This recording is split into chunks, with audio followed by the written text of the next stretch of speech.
Hi guys, welcome to the Revive Stronger podcast. It's me, Steve Hall, as always, and this week I am joined by Jackson Peos. Jackson has been on the podcast 2 times already and probably going to be on the podcast many times more because he is doing some really exciting stuff. But if you can't remember Jackson, he has a PhD in clinical and sports nutrition, and within our kind of evidence-based crowd and within the people listening to podcasts, probably know him for his diet break research and talking lots about diet breaks. And I'm sure we'll touch on that during our chat today, but that's not going to be the kind of principal thing we're going to be chatting about. I also mentioned I didn't realize how much Jackson loved anime until I started watching his vlogs, which have been really entertaining actually. So if people want to check out some kind of a dude who's kind of within our niche who loves anime doing vlogs, they've been really fun, Jackson. It's a weird niche, right? But the little community that we have is a tight-knit one, the old anime fitness head. Yeah. It's interesting. So something I wanted to make sure we touched on, and this is a bit delayed because it was episode 196, 197, where we had the intuitive eating roundtable.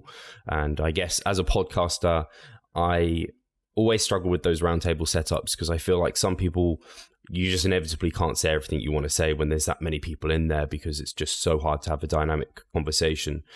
And I felt Jackson probably had some things that maybe you wanted to reiterate, maybe say a bit more clearly. I know you did a piece for JPS on their website, but I just wanted to give you the floor to talk a little bit through that, especially considering the podcast listeners here are very much a lot physique competitors, coaches of that type, or people who have aspirations to grow muscle, lose fat, and intuitive eating quite often is seen as something we should move towards. But as you explained in that article, I'm sure you're going to touch on, it doesn't always make complete sense. Yeah. So I'll caveat this by saying that I'm absolutely not anti-intuitive eating broadly. I'm coming at this purely from an athlete perspective. I'm not an expert in eating disorder psychology or intuitive eating per se. I just have an athlete mindset, and that's what's driving a lot of my perspectives and commentaries on this. So don't take my word as fact. This is purely my pragmatic and theoretical speculation surrounding intuitive eating purely in the context of basically athletes or physique competitors. So I think it would be foolish if we didn't just firstly touch on the benefits of intuitive eating and then potentially how they might apply in an athlete context. So we know intuitive eating will notably reduce eating disorder symptoms, and that's been shown multiple times in controlled research.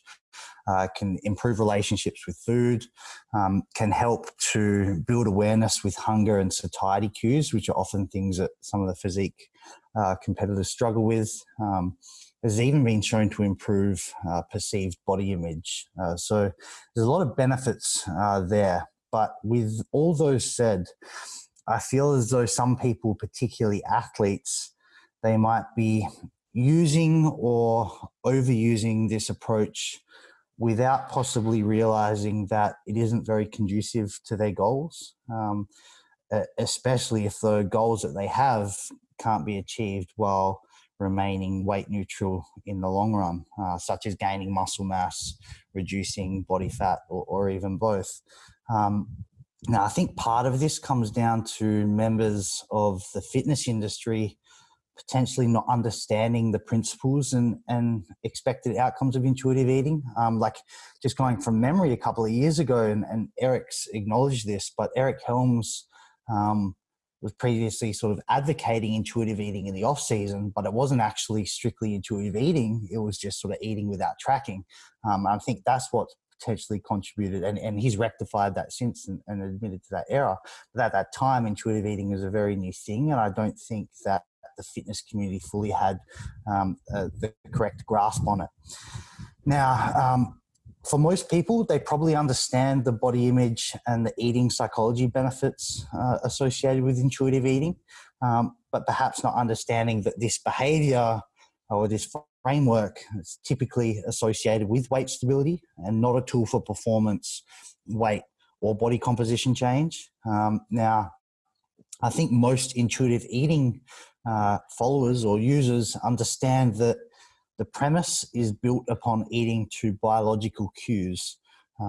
But I also think some who don't fully understand intuitive eating are probably forgetting that it is against our biological interest to carry absurd amounts of muscle mass that could slow us down and make us susceptible to predators, nor is it to be abnormally lean where we wouldn't outlast a famine.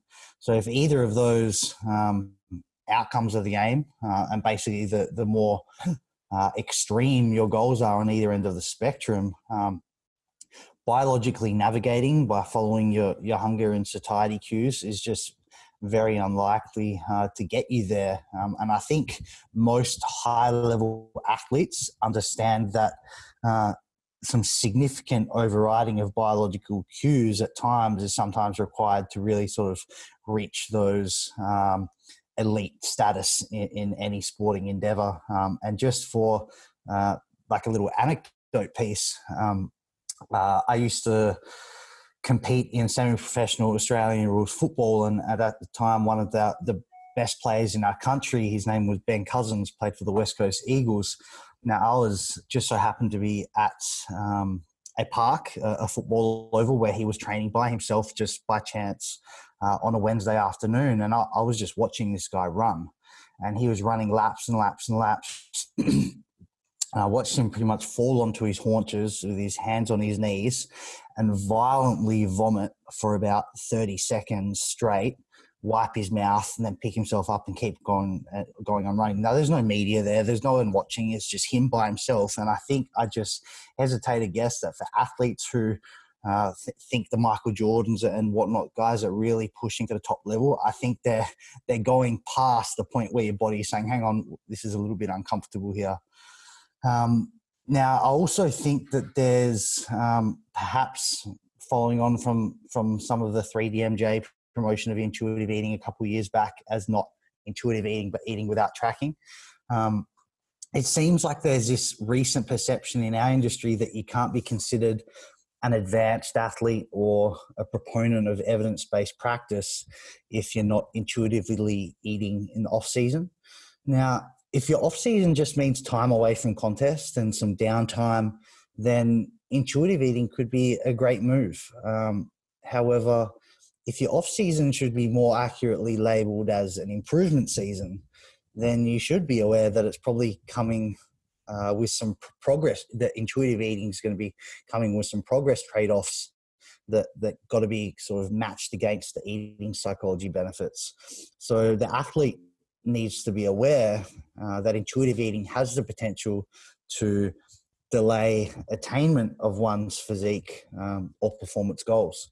For athletes that are just, they're investing substantial resources, time and money into some sort of physique related endeavor, or if they're competing at an elite level, extensive time spent where they aren't progressing physically, it's probably just not going to be a worthy cost for them. And in terms of when we actually say off season, as in time away from not improving, the best athletes just don't have much time doing that. Like I'm sure a lot of the listeners would have watched the Last Dance. Now, what sort of off season was Michael Jordan having? The second the season was over, because you got to remember, in season, you're not really improving per se. You're just trying to maintain your performance. But the second that season's over, the really elite athletes, their heads are switched on. Okay, how the hell do we get better? Like, it's not off, let's kick the feet up and relax till next season. It's let's make strides forward. And if you are adopting intuitive eating for a substantial period of your off season, you're just not going to be making that many steps forward, in my opinion. I also think this is something I haven't said before on the podcast from memory, but I think that intuitive eating in today's, let's call it, obesogenic environment makes it a lot harder to sort of follow intuitive eating successfully as perhaps maybe 5-6 years ago when it was first sort of being popularized. Now, we need to understand that the standard Western diet now consists of hyper-palatable, very calorie-dense, low-cost foods, and research has shown that society's perception of a normal portion size has increased even over the last few years. So with that in mind, if someone intuitively eats from cheap, delicious, and calorie-dense food sources that are readily available everywhere. Fast food outlets, middles, aisles at the grocery store, then they're just very likely to consume a large number of calories in a short amount of time because, one, our perception of what a normal portion size should look like has been distorted now, and two, because common calorie-dense and palatable foods, they just have very poor satiety value. So this means if you're eating to reach a biological point of satiety, let's say from eating chocolate cake, an enormous amount more calories will be consumed in contrast to the energy required via oatmeal, let's say, to reach this same point of satiety. There was actually a study published recently that showed the average meal from like a non-chain restaurant, so like not like a McDonald's or something, like a sit-down pub restaurant or something like that, was around 1,500 calories on average.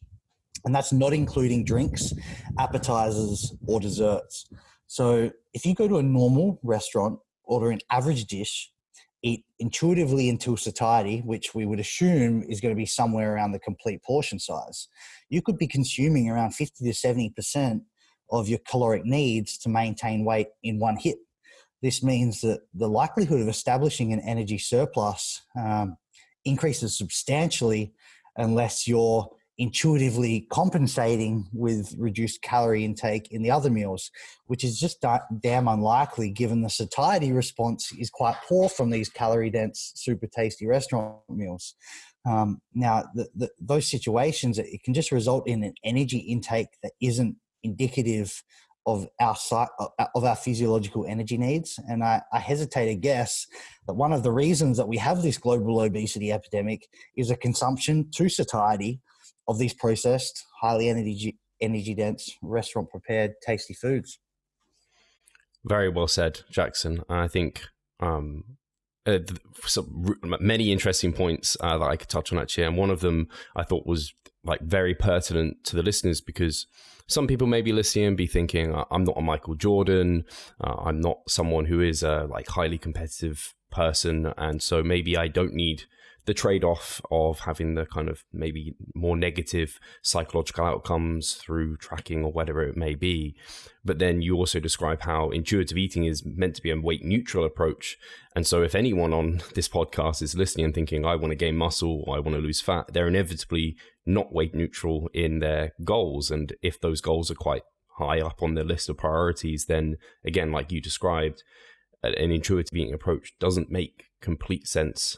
And then if people start thinking, oh, I'm going to start doing other things, I'm going to like intuitively eat, but kind of have an understanding of what my macros are and pick certain foods, that's starting to also move away from, like you said, the true intuitive eating that's kind of becoming more mindful, and you're still mentally tracking even though you're not formally tracking. And I think that was one of the things that was often happening where people were saying they're intuitive eating, but it's still, I think once you've almost tracked, to truly intuitively eat would almost be difficult because you are having those preconceived and that education behind it, which I think is part of intuitive eating, but it's a very difficult construct at times for a physique competitor to think about. Yeah, I just as another cool little anecdote, touching on exactly what you just said there. So I was with Eric when we were traveling the Gold Coast for a seminar, and he was prepping at the time. And so he wasn't tracking his food during prep, and we were eating out at restaurants and things like that. But that absolutely doesn't mean that he was eating intuitively. It's just some of these guys, they've got years of experience under the belt, and it's almost impossible for them to be served a meal without them looking at it and being like, okay, that's got X amount of protein, X amount of carbs, X amount of fats. And I know roughly I need to eat about this much to progress and lose maybe 0.5% of my body weight over a couple of weeks. Like, that's all data that they previously had that's allowing them to sort of eat without having to pull MyFitnessPal out of each meal. That's a completely different practice as intuitive eating is basically defined, which is not worrying about how many protein, carbs, and fats in a meal. It's, do I feel satiated and satisfied from this meal or not? Yeah, absolutely. And I think it's interesting because I like when you dig into a bit of research in terms of like using the scale for body weight management, there is some very positive research, but then there's also research that shows that it has negative psychological outcomes because it puts like an emphasis on like body weight and your kind of obviously how you're looking and things.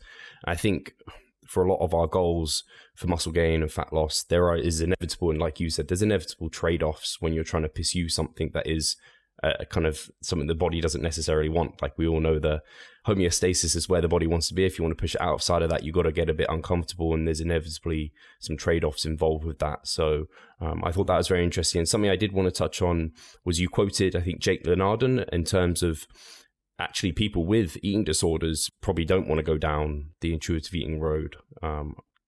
Is that correct?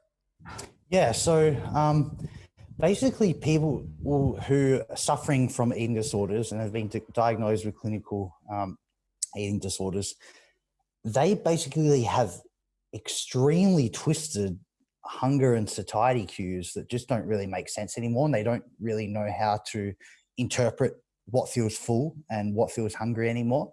So telling those guys just to eat what you feel like and when you feel like it can have disastrous consequences, because they just don't have an understanding anymore of what satiety is supposed to feel like. So what Jake recommends is the first point of call with someone struggling with severe eating disorders is not to push them towards intuitive eating.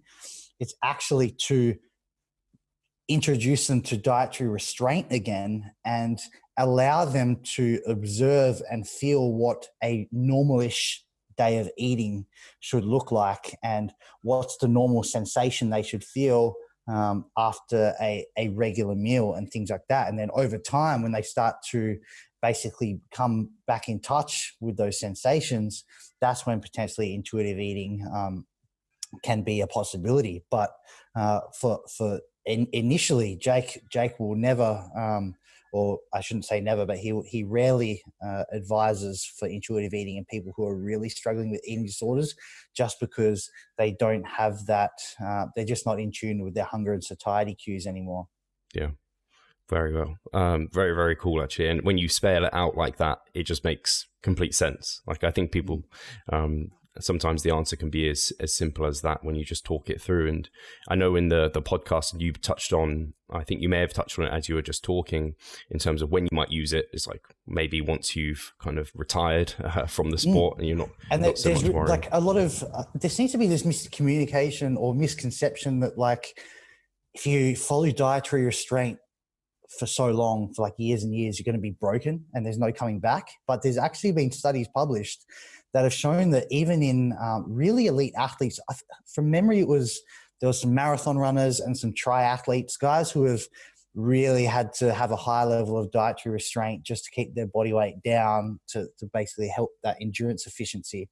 And they were presenting with borderline clinical eating disorders diagnoses, and the response rate to intuitive eating once they retired and the success that was observed was something in like the 90% success rate. So just because you've been doing years and years of dietary restraint doesn't mean that intuitive eating can't be an option for you later on. Yeah. So I think a good way to look at this is if you're a competitive athlete and you've got competitive goals that can't be achieved weight neutral, then intuitive eating is probably not great for right now.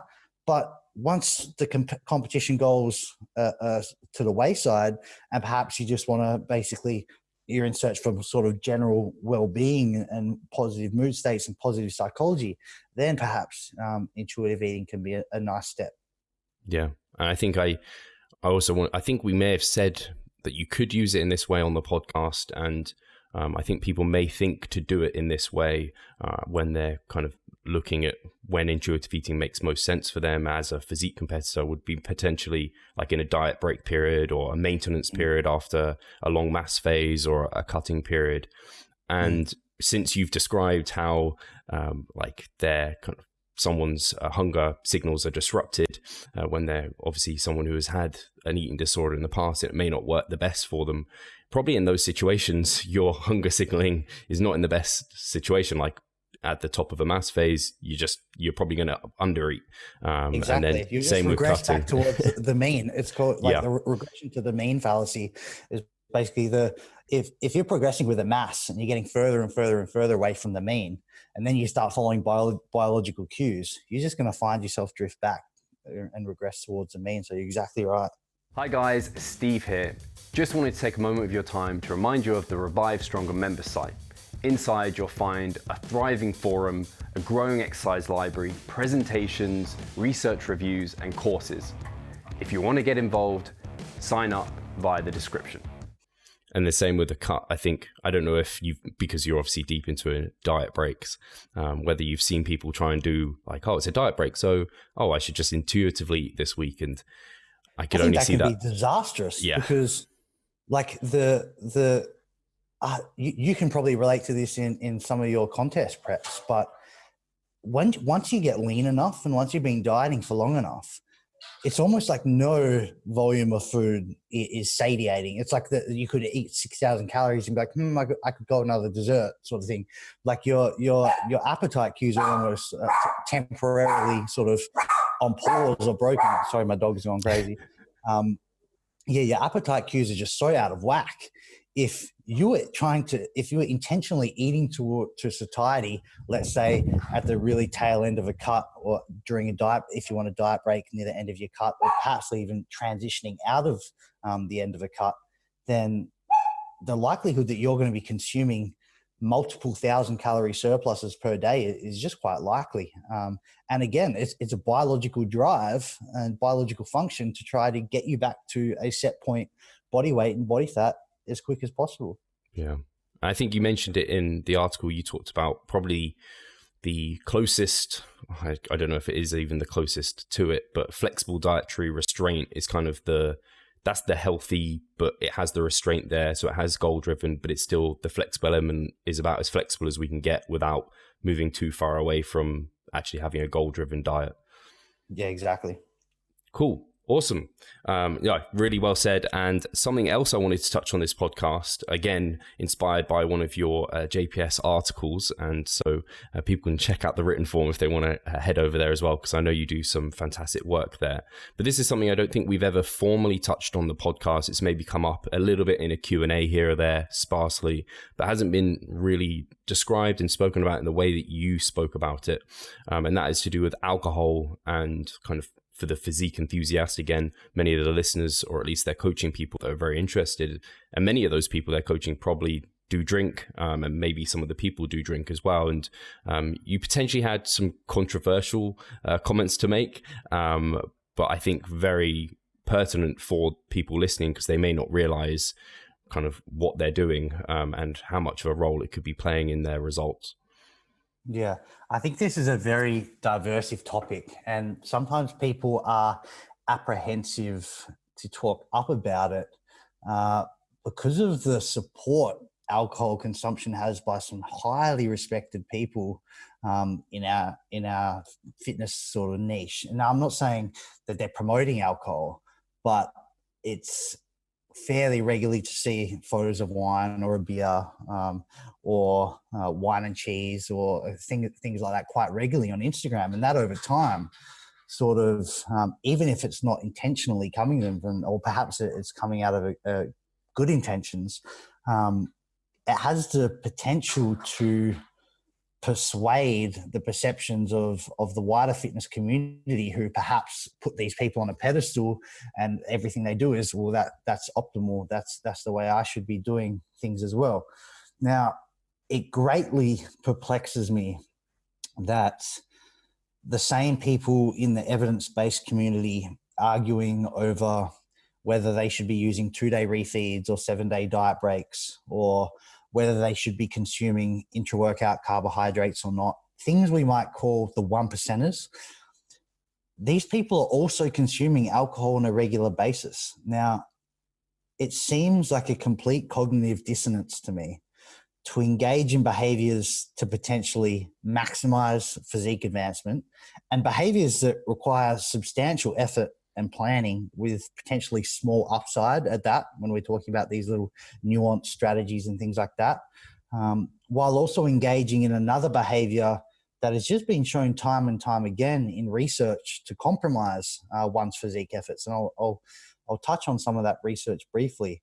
But the irony of the issue that I think is that people are placing more of their attentional focus on these novel strategies like the refeeds and fancy supplements and wild periodization schemes, which truly have relatively little consensus from the literature and also with small effect sizes, and perhaps might not even provide any benefits at all.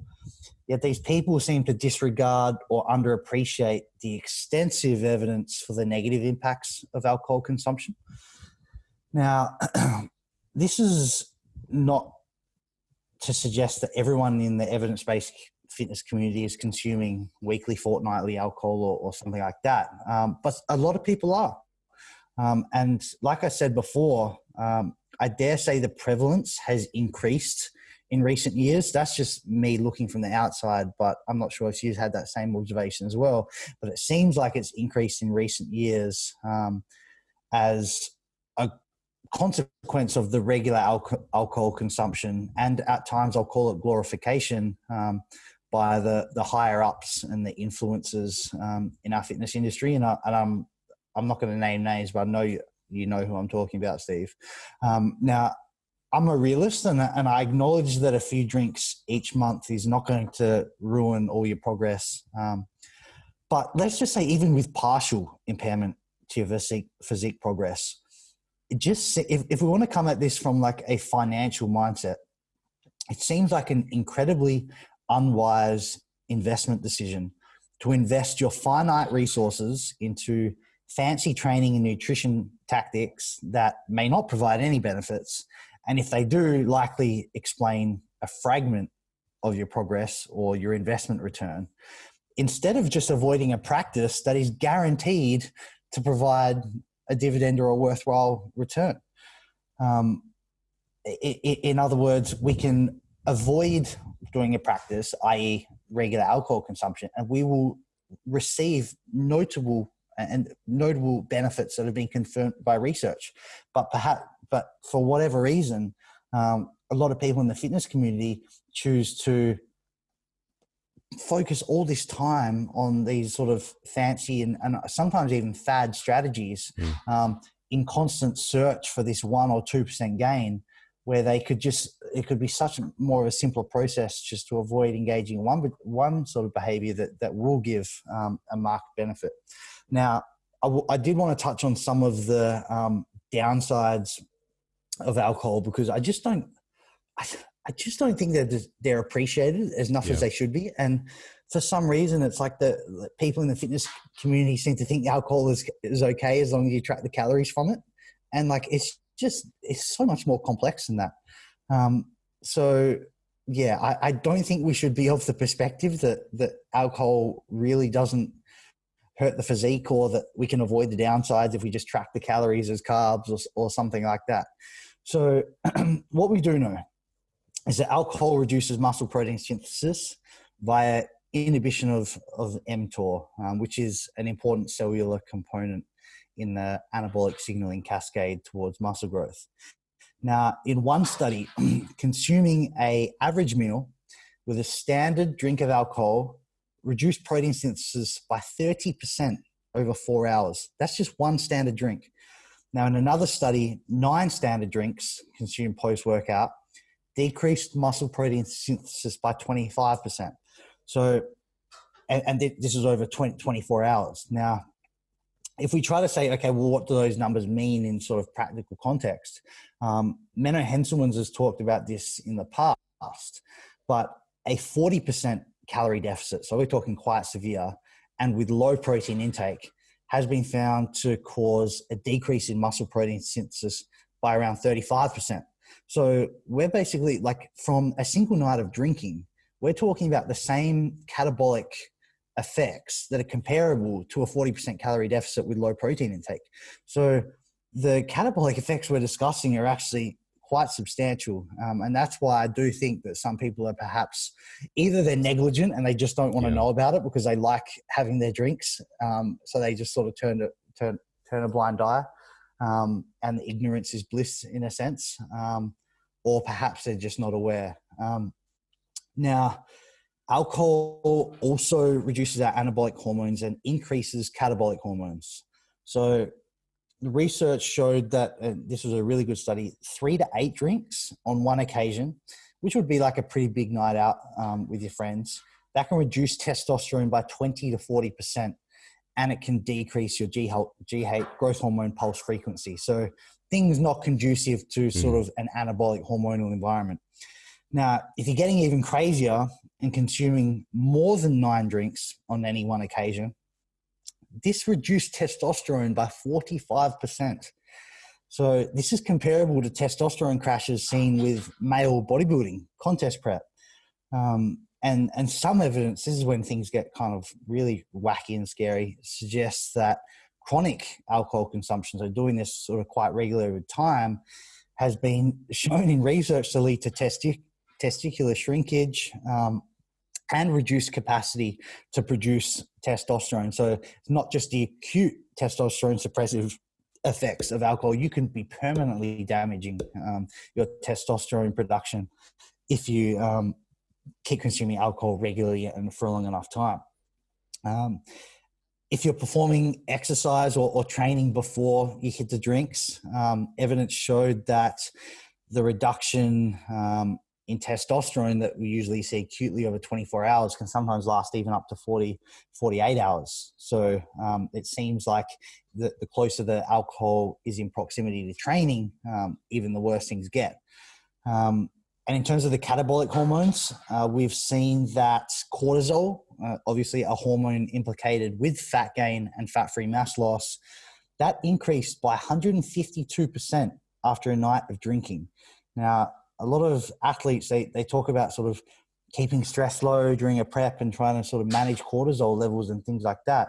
Far out, if you're getting on the alcohol, you have no business talking about sort of managing your cortisol when you can just avoid alcohol and basically avoid 152% increase in your cortisol levels that would spike 4 hours after you hit the drinks.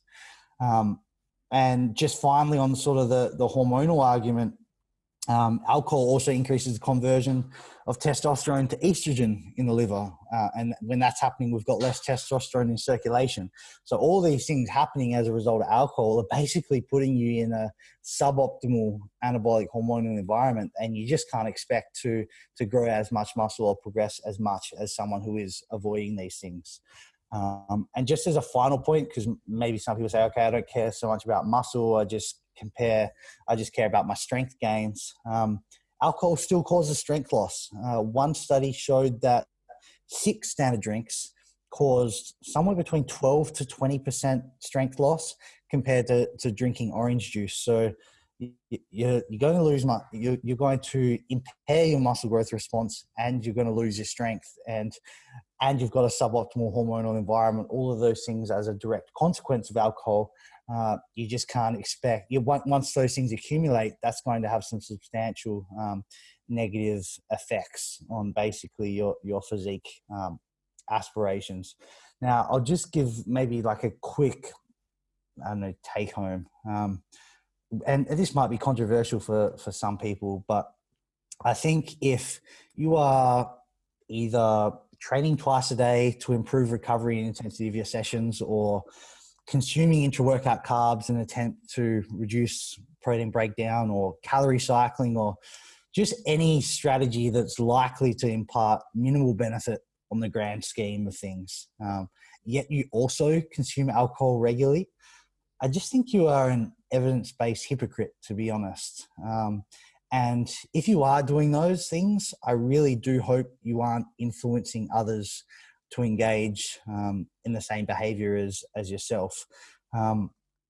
Like, I'm pro-choice, so if drink alcohol if you want to, if that's more important than sort of maximizing your physique efforts. But man, don't act like it's inconsequential to one's physique, or that it should be habitual behavior for everyone in the fitness industry, because that's just not the case. And I see it time and time again. But what I actually think it is just people trying to justify their own alcohol intake and feel better about it.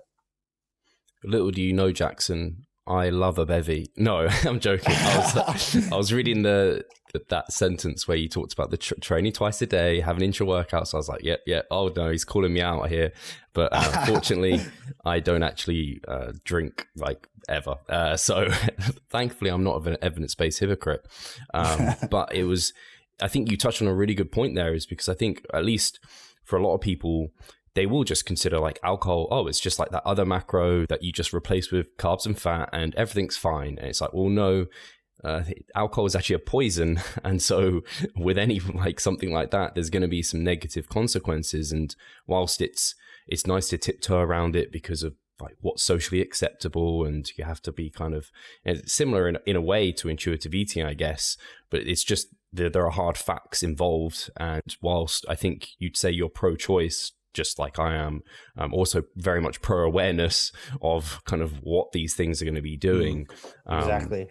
And it sounds like a dose response. Don't make your choice until you understand the information, right? Yeah. And it sounded like the literature is pointing to a dose response. So like more is definitely worse. Is there have you seen an amount is it any amount is going to have, unfortunately, somewhat of a negative consequence? And is there any kind of your practical take home in terms of, I don't know, frequency of doing so, quantity, maybe times to avoid it? Yeah, well, absolutely don't take it in close proximity to your training. But in terms of like what's a okay dose that's not likely to harm, I don't think we can say any dose is going to have zero harm, because like that study I touched on before, just having one standard drink of alcohol with your meal reduces protein synthesis by 30%. So that's one standard drink. That's a shot. That's a light beer.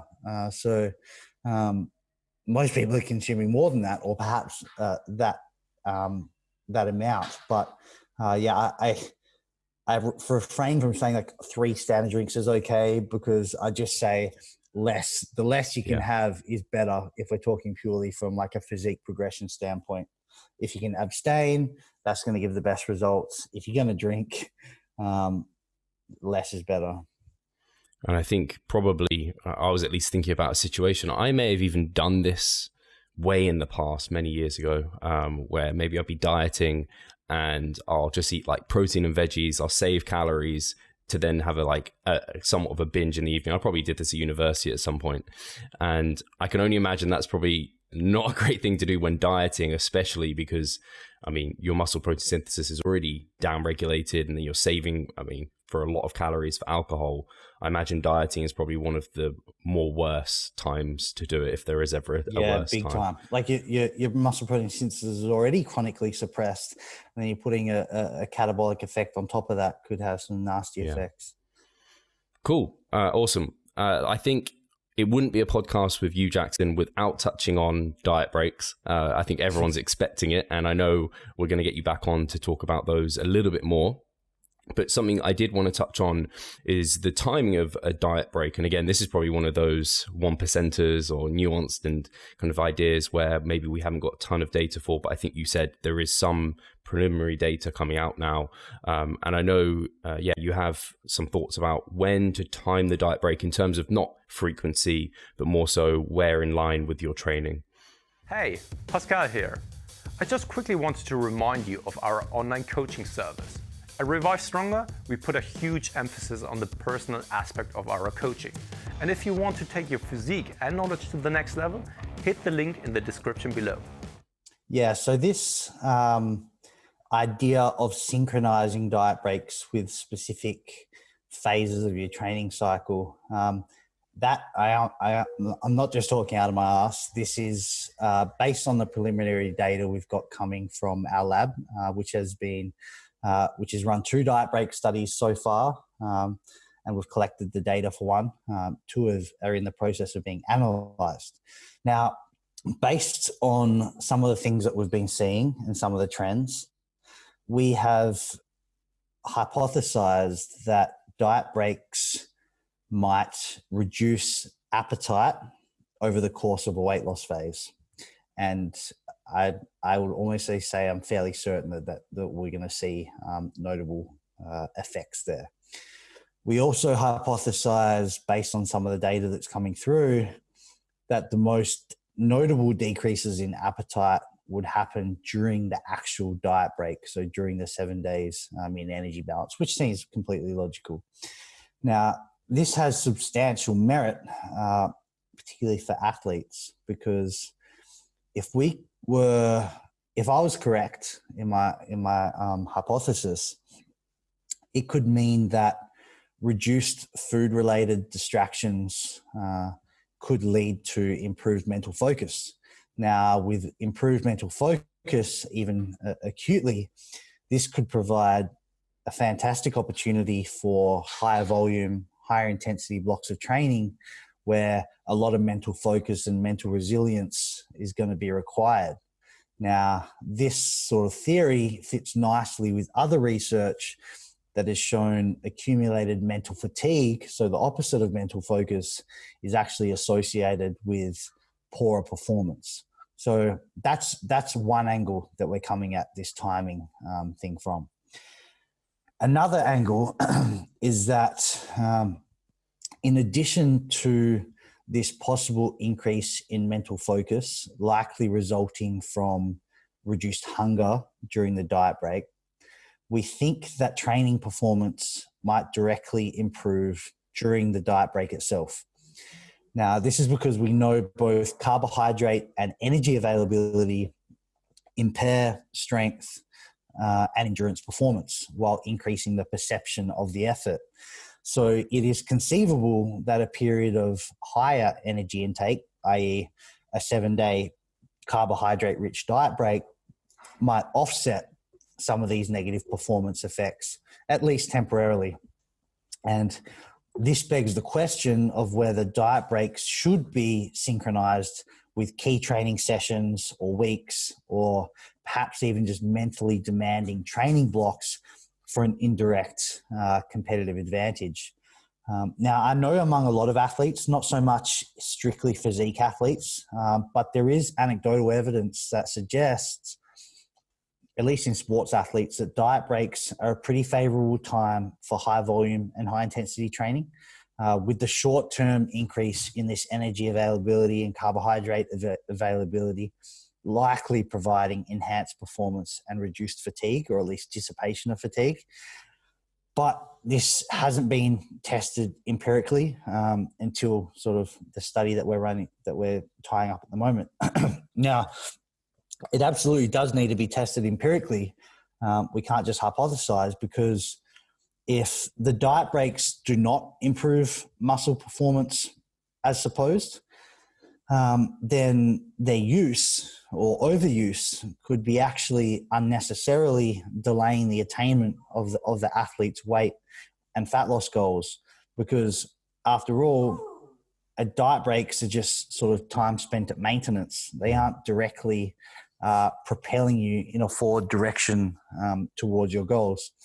Now, preliminary observations, in terms of what happens with performance during the diet break, it seems as though the improvements in endurance are more notable than improvements in strength.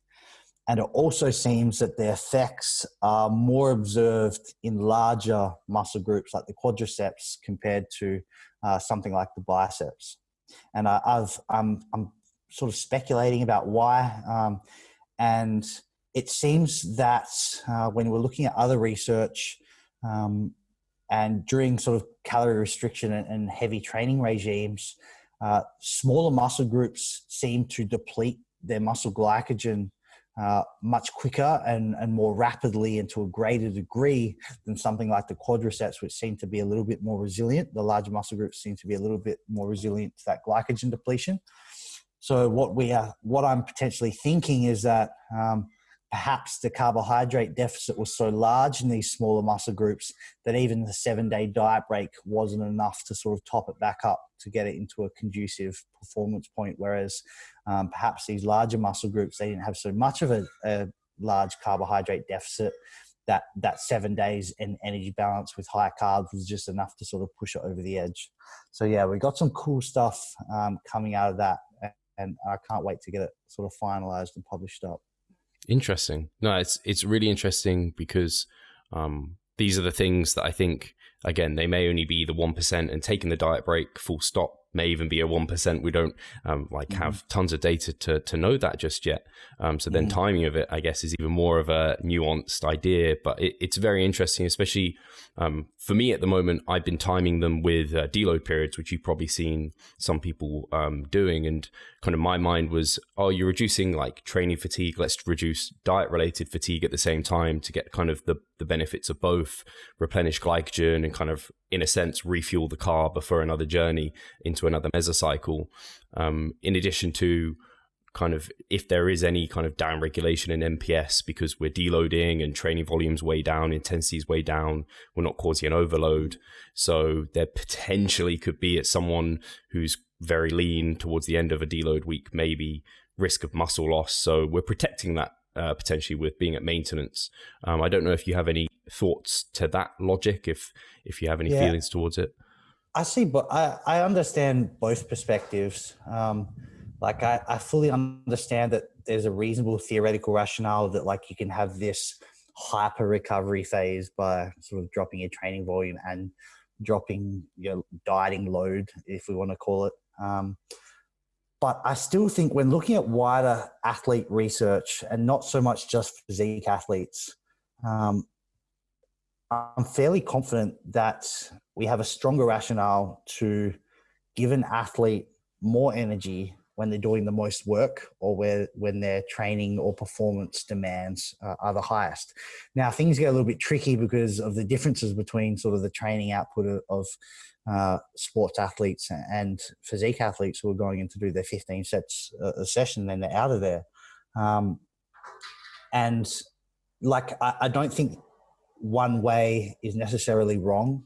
I do sit slightly on the side of the fence of synchronized diet breaks when you've got a really important training week coming up, either that requires a lot of mental focus or some mental toughness, or if you're just really going to test yourself, i.e. sort of going for PRs or pushing to those really high volumes, i.e. the week before a deload or something like that. I just think if you're going into those weeks with a regular energy restriction week, performance is going to be suboptimal. And if you synchronize your diet breaks with your deload, I feel like you're just missing out on all the performance advantages that you could have. I just think that if you line up your diet breaks with an important performance week, you could potentially see some unexpected performance gains that just wouldn't be there or would be left on the table if you didn't sort of provide the system with the ample nutrients when you're going into that really hard or heavy week. Yeah.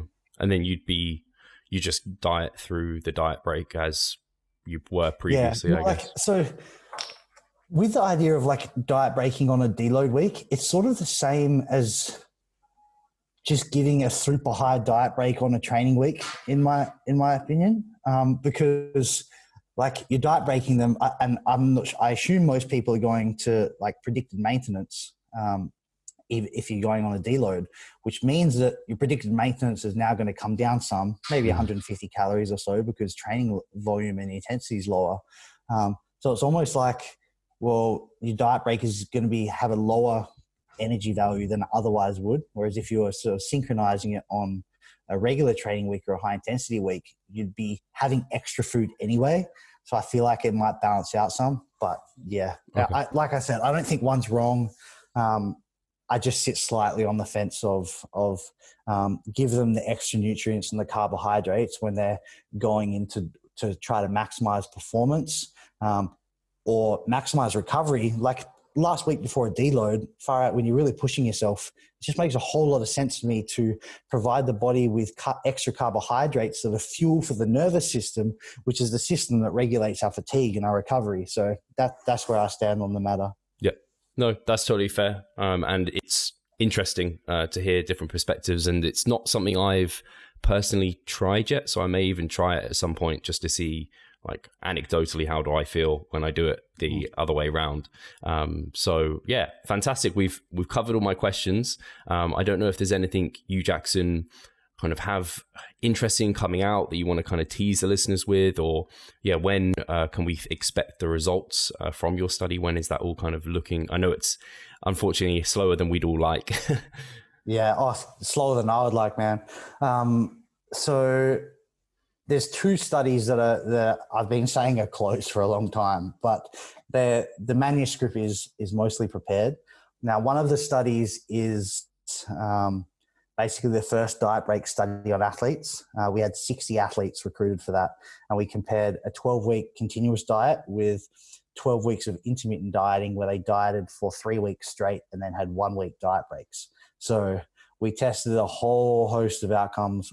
I'm talking fat loss, fat-free mass, resting metabolic rate, hormonal profiles, performance, psychology. So we're going to see all those things be published and basically compare what's happening with those variables, whether you're on a continuous diet or an intermittent diet, and does an intermittent versus continuous diet even matter? I will say that without giving away too much, this study is going to change a lot of people's perceptions or current perceptions about refeeding and diet break strategies.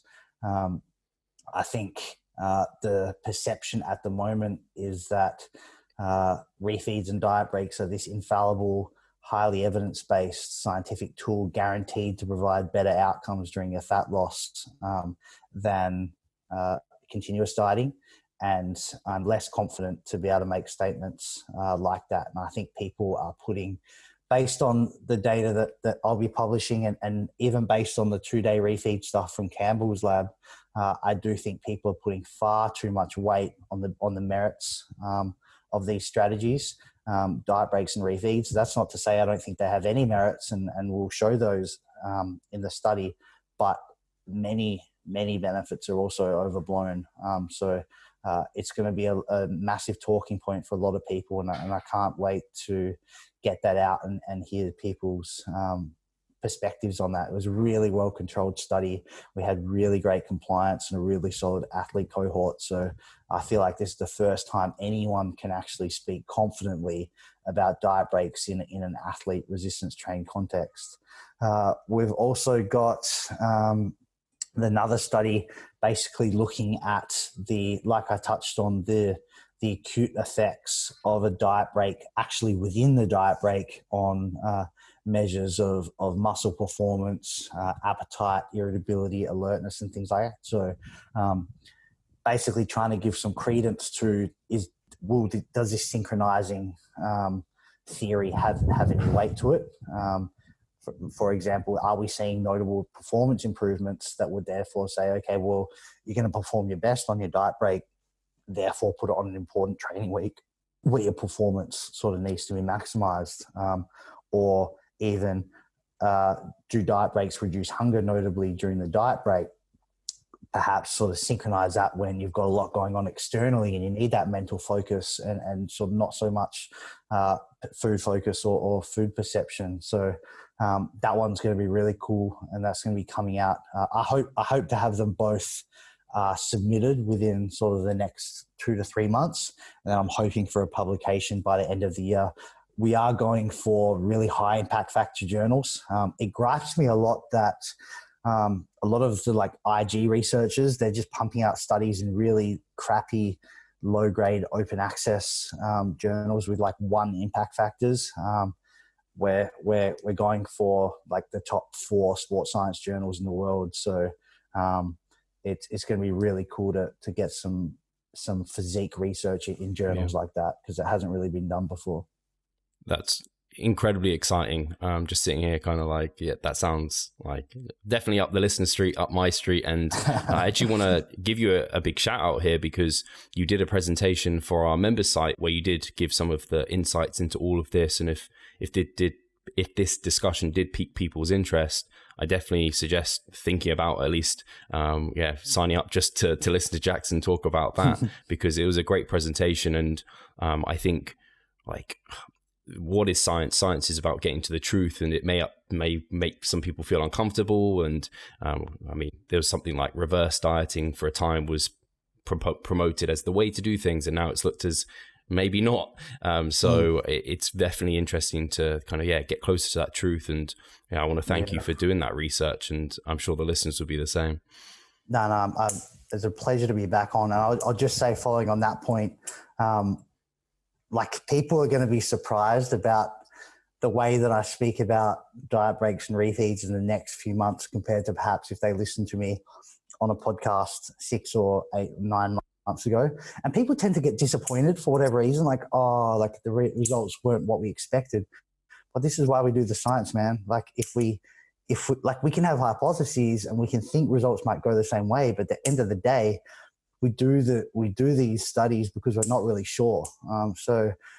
I've spoken to a couple of sort of close researchers, and they're sort of like, oh, you're disappointed that the result was X and things like that. And so, well, not really, because why would I be disappointed in any result? Because we're increasing our knowledge and our understanding of it. You haven't got a book lined up. the diet break book. Make your diet more efficient and easier. Well, the intermittent dieting books seem to sell like hotcakes, so I might have to think about it, like the 5-2 diet, ADF. All those dudes are rich. Jackson, thank you so much for your time. Again, it's always a pleasure to chat. And if listeners want to find out more from you, I know you're now on your YouTube. You've been making more effort there, and I'm really happy to see that. And over on Instagram, I know I spoke about it last time, but you're always sharing really cool little insights into studies that I'm always taking little chunks away to keep to myself. And where can people find out more about you, Jackson? Yeah, so YouTube's my little baby. If you can go find my YouTube and drop a comment Revive, then you'll be a real homie. So I know where you found me from. But yeah, I'm focusing just putting some more educational, also lifestyle content through there. If you like anime, sure as hell subscribe, because there's a fair bit of that on there. A lot of food as well. But apart from that, Instagram's the best place to get me. All my research updates, and when the new studies get published and things like that, that'll all be going through there. And that's just at Jackson Peos. Fantastic. Yeah, I'll make sure that's all linked below so people can get hold of you. And thanks again. Thank you guys for listening, and we'll catch you soon. Thank you, Steve.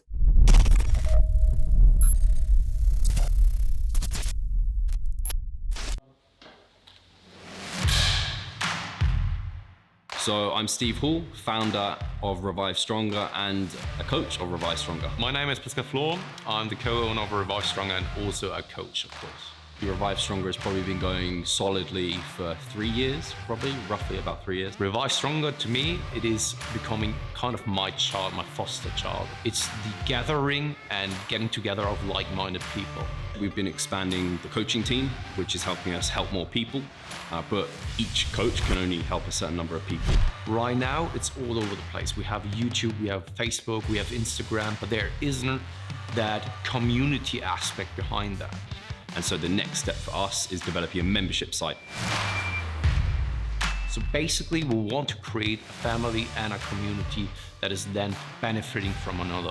A really cool community for people within our little niche is going to be a website. They will get early access to our podcast. You can access us, ask us questions. The community aspect, we have a forum there. You can ask questions, but also you can log your journey. There's also going to be courses on there. Courses, presentations on different topics.